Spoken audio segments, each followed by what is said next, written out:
ternyata itu ditolak oleh kantor bea cukai. Jangan sampai teman-teman melewati batas ini ya. Kalau melewati nanti HP-nya tidak bisa digunakan selamanya.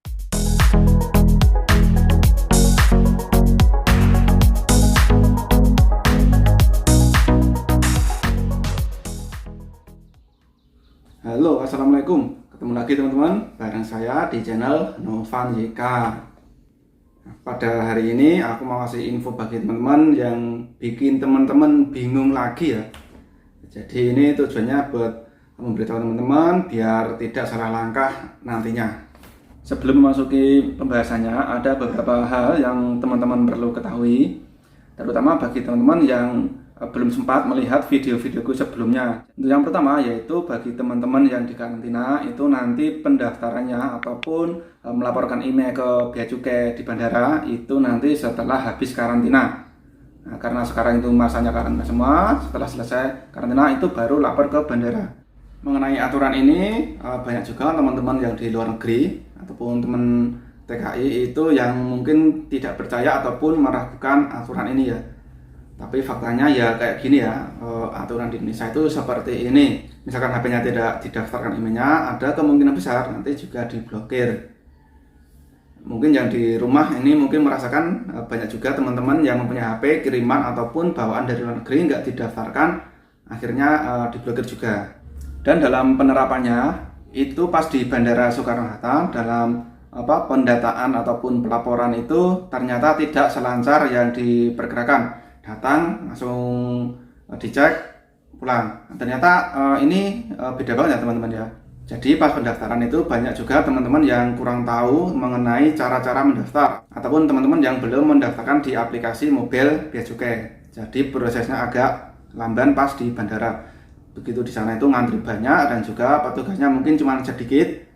Jadi keluhannya itu banyak yang mengeluhkan tentang pelayanan yang kurang lancar. Jadi bagi teman-teman yang mau pulang itu kalau bisa download dulu ataupun diisi dulu sekalian aplikasi di mobil bea cukai itu, biar nanti pas pendaftaran itu lancar, tidak untek-untekan.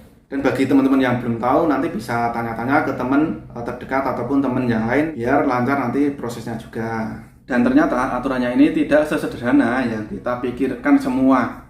Jadi yang ini banyak yang belum tahu ya teman-teman ya. Sejauh ini setahu kita itu cuman habis dari luar negeri, daftar, yang penting daftar, udah. Ternyata tidak ya teman-teman. Untuk biaya-biaya ataupun cara daftar mungkin udah aku bahas di video-video sebelumnya. Nah untuk kali ini, untuk yang belum pernah aku bahas, dan aku juga baru tahu kali ini. Jadi kemarin ada teman yang bertanya di kolom komentar YouTubeku itu ya, itu mengenai mau membayar pajak. Nah ternyata itu ditolak oleh kantor bea cukai. Jadi pertanyaannya seperti ini ya. Nah saya dikirimin HP Xiaomi dari Malaysia, bulan 10 dititipkan ke temannya. Sebelumnya normal, tapi bulan 12 ini diblokir data sama panggilan seluler. Dan bulan 1 tanggal 4 saya pergi ke kantor bea cukai untuk daftar dan bayar pajak. Tapi kemarin malam sudah daftar via online dan sudah dapat barcode. Setelah di kantor bea cukai ternyata sudah gak bisa karena lewat 60 hari. Jadi seperti ini tadi ya pertanyaannya. Nah, kemudian aku langsung konfirmasi ke pihak bea cukai. Kemudian petugasnya juga bilang, ya emang seperti itu aturannya. Aturan yang mana dan solusinya seperti apa? Misalkan udah terjadi seperti itu, aku kan bilang gitu.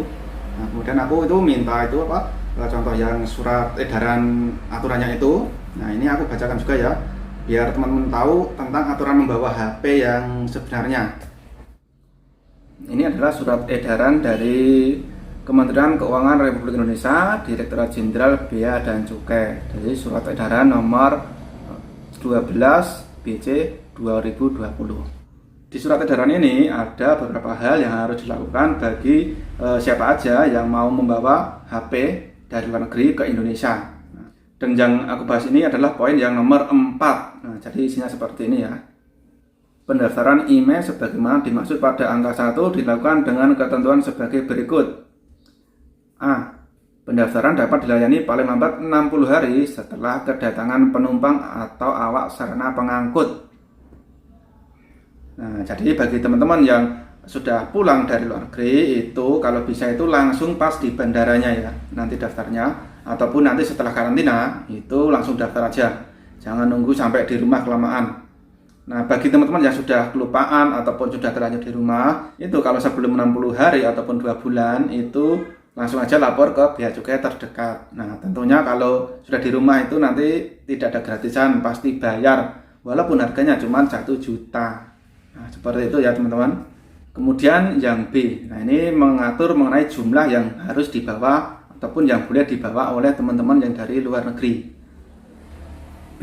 Jumlah perangkat telekomunikasi yang dapat didaftarkan paling banyak 2 unit untuk setiap penumpang atau awak sarana pengangkut.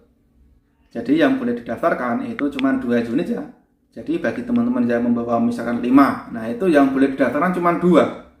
Nanti yang 3 ini kalau ikut didaftarkan, nah ini nanti disita oleh pihak bea cukai. Nanti dimusnahkan ataupun dihancurkan. Jadi yang boleh dibawa pulang cuma 2. Dan yang 3 ini misalkan mau dibawa pulang itu harus memenuhi syarat-syarat tertentu juga. Kemudian yang C, atas perangkat telekomunikasi yang didaftarkan tidak diberikan pembebasan biaya masuk dan pajak dalam rangka impor.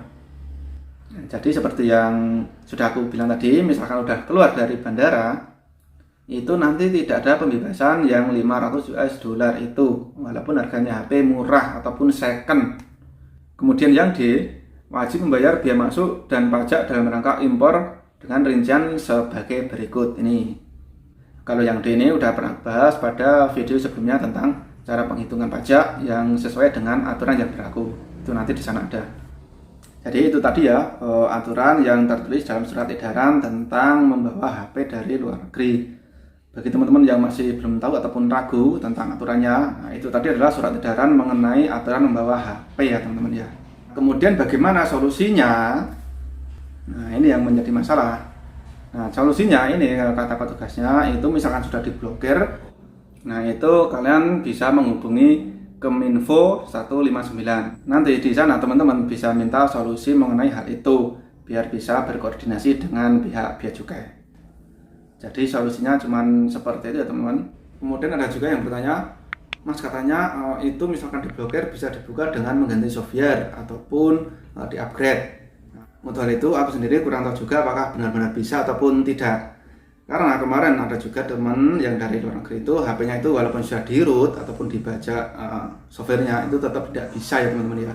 Jadi sekali lagi bagi teman-teman yang mau datang dari luar negeri membawa HP silahkan nanti segera didaftarkan aja daripada nanti tidak bisa digunakan selamanya. Walaupun masih bisa bentuk wifi-an, YouTube, main game online ataupun WA misalkan nomornya nggak ganti itu masih bisa ya. Tapi misalkan untuk dipasangin kartu itu tidak ada sinyalnya ataupun cuma beberapa aja operator yang bisa, tidak semua operator bisa. Oke teman-teman, ini dulu informasi dari saya. Semoga bisa memberi wawasan dan juga bisa bermanfaat bagi teman-teman semua. Oke, sampai di sini dulu. Sampai ketemu lagi di video berikutnya. Wassalamualaikum.